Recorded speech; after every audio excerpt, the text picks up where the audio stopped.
Salut les fraudes, aujourd'hui on se retrouve pour une nouvelle vidéo. Avant que la vidéo commence, n'hésitez pas à liker, commenter, partager, surtout abonnez-vous et n'hésitez pas à activer la petite cloche de notification pour rien rater des vidéos qui vont arriver. Aujourd'hui, comme vous avez pu le voir sur moi, mon t-shirt, le t-shirt ici c'est Paris. On va parler de la Super Coupe d'Europe qui s'est déroulée aujourd'hui le 12 août à 21h, heure précise, à Salzbourg en Autriche.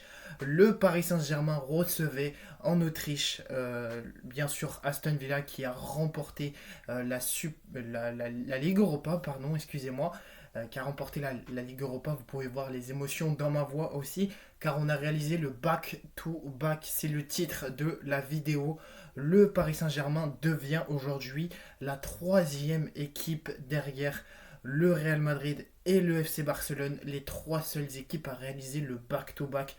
Donc c'est peut-être aussi, pourquoi pas, moi je dis ça comme ça, c'est peut-être aussi pourquoi pas de réaliser encore le back-to-back-to-back, de remporter la troisième Super Coupe d'Europe et la troisième Ligue des Champions dans le palmarès. J'espère que le rêve va se réaliser encore un peu plus. On peut voir dans l'atmosphère du Paris Saint-Germain et surtout dans l'effectif, les nouvelles recrues. On a pu voir Marniech à Cluj, la dernière vidéo que j'ai sortie de l'arrivée de Marniech à Cluj pour 50 millions d'euros que l'AS Monaco a laissé partir le franco-algérien Marniech à Cluj du côté du Paris Saint-Germain. Donc quoi dire de mieux sur les premières minutes de Cluj. Vraiment c'est un joueur qui a vraiment la capacité de s'imposer encore un peu plus dans l'effectif du côté du Paris Saint-Germain. On a aussi le Here We Go de Fabrizio Romano pour Sion Suzuki et surtout aussi Ferran Torres, le dossier vraiment qui vraiment était vraiment le plus long pour Ferran Torres pour signer du côté du Paris Saint-Germain. Donc Ferran Torres et Sion Suzuki vont s'engager pour du côté de Ferran Torres pour 55 millions d'euros. Pour Suzuki, c'est 35 millions d'euros avec des bonus. Du côté de Parme, c'est bien sûr une bonne poche d'argent que Parme va recevoir du côté de leur club. Donc le Paris Saint-Germain a encore montré qu'ils étaient capables d'aller chercher le back-to-back. Ils ont pu réaliser aussi le back-to-back en 2026 en remportant la deuxième Ligue des Champions. On a pu voir aussi la première mi-temps qui était du côté du Paris Saint-Germain. Bien sûr, il y a un joueur dans cette vidéo que je vais parler du côté de Aston Villa qu'il faut vraiment suivre et qui peut vraiment aller dans l'au-delà que Aston Villa. C'est bien sûr aussi le jeune attaquant qui s'appelle Brian Madjo, je ne sais plus si on dit comme ça, mais c'est bien sûr le jeune attaquant de Aston Villa qui a vraiment créé une efficacité dans le jeu de Aston Villa, qui a vraiment gêné la défense du Paris Saint-Germain. On a pu le voir avec Brian qui a pu gêner William Pacho dans l'égalisation de Aston Villa. On a pu voir aussi quelques gênances pour aussi Marquinhos, Hakimi et surtout aussi Nuno Mendes. Pour la première fois, la défense du Paris Saint-Germain a pu voir une ressemblance à un joueur que Marquinhos a déjà affronté dans sa carrière. C'est bien sûr ce jeune que j'ai parlé tout à l'heure, que j'ai pu un tout petit peu écorcher son prénom, vous allez me rappeler son prénom dans les commentaires si vous le voulez ou pas, mais vraiment ce joueur qui a la ressemblance, qui a le même jeu que Romelu Lukaku. Donc vraiment, je ne sais pas si vraiment Aston Villa va le garder, mais en tout cas, il a 17 ans et 212 jours. Brahim Moudjo, qui est vraiment rentré dans l'histoire de la Super Coupe d'Europe en jouant son premier match à 17 ans, une première finale de Super Coupe d'Europe avec Aston Villa, et devant le plus grand club, le plus mastodonte qu'on a pu voir depuis un an, c'est bien sûr le Paris Saint-Germain. Quoi dire de mieux à 17 ans jouer une première finale de Super Coupe d'Europe. Vraiment, quoi dire de mieux. À vous de me dire et à vous de me juger dans les commentaires comment vous avez pu regarder et surtout avoir quelques réactions du côté du match en Autriche à Salzbourg entre le PSG et Aston Villa. On va parler des statistiques, pardon. Les statistiques pour le Paris Saint-Germain, bien sûr, c'est un score de 2-1.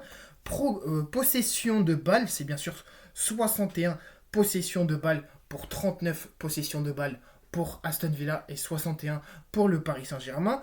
12 tirs et 15 tirs pour Aston Villa, 12 tirs PSG qui fait le score de 2-1. 6 tirs cadrés pour le Paris Saint-Germain, 4 tirs cadrés pour Aston Villa. On va parler aussi des stats des gardiens. 3 arrêts du côté du PSG, 4 arrêts du côté pour Emiliano Martinez.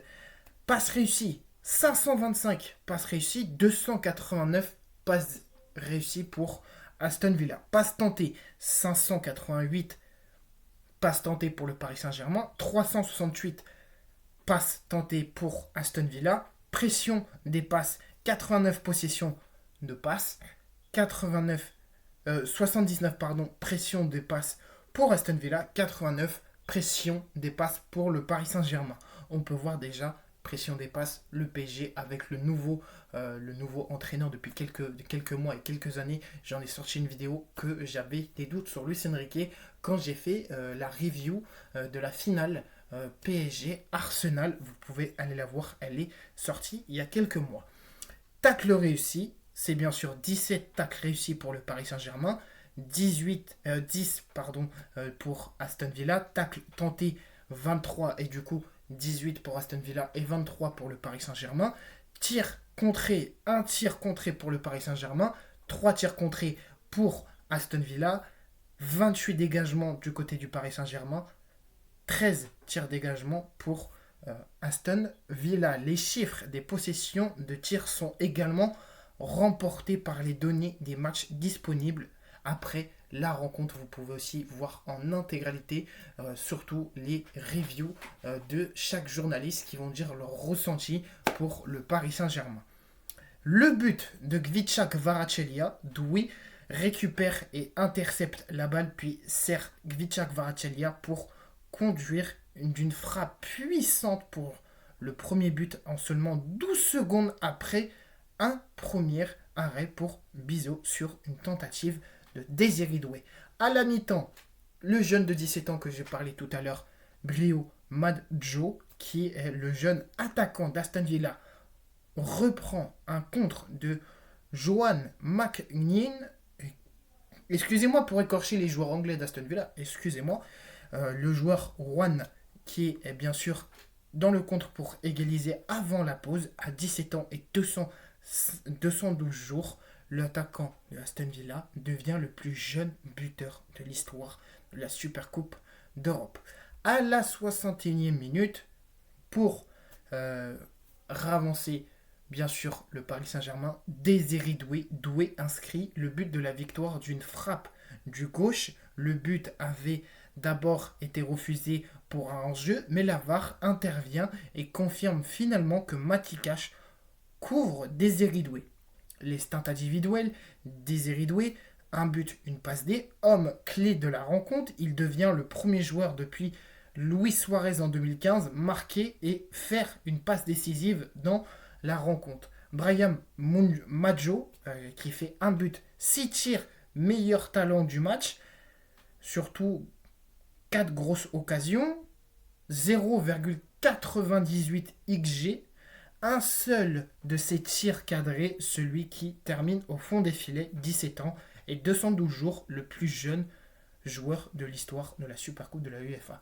Gvicha Kvaratskhelia, un but, une passe D sur Désiré Doué pour son but, pour donner le but de la victoire pour le Paris Saint-Germain. Il reste sur une série impressionnante sur ses 15 derniers matchs, toutes compétitions confondues. Il compte 11 buts et 4 passes décisives. Quelle stat historique! Le Paris Saint-Germain remporte la Supercoupe pour la deuxième fois d'année consécutive. Il devient à seulement 4 clubs de l'histoire à réussir 2 victoires consécutives après l'Ajax, l'AC Milan et le Real Madrid. Luis Enrique remporte du coup sa 3e Supercoupe d'Europe comme entraîneur. Aston Villa subit sa première défaite depuis le mois de mai après une série de 5 matchs sans défaite, 4 victoires et 1 nul. Le Paris Saint-Germain reste alors invaincu de ses 9 derniers matchs contre des équipes anglaises. 6 victoires, 3 nuls. Les chiffres parfaits à montrer dans les vidéos. Le Paris Saint-Germain, bien sûr, 2 buts à 1. Gvicha Kvaratskhelia, Madjo, Désiré Doué, je vous ai dit les possessions et petite précision, certaines bases des stats pouvant afficher des chiffres légèrement différents selon les fournisseurs des données, notamment pression et passe de tir. Et surtout, je vous dis merci de m'avoir écouté. Dites-moi dans les commentaires votre ressenti du back-to-back en Supercoupe de la UEFA pour le Paris Saint-Germain. N'hésitez pas à liker, commenter, partager et surtout n'hésitez pas à activer la petite cloche pour rien rater des vidéos qui vont arriver. Petite précision, on va se retrouver en septembre, mi-septembre, vers la fin du mois de septembre pour une récap d'une vidéo de 1 heure sur la Coupe du Monde qui veut dire phase de groupe, barrage et bien sûr jusqu'à la grande finale entre l'Espagne et l'Argentine. Merci de m'avoir écouté, c'était Lucas, ciao.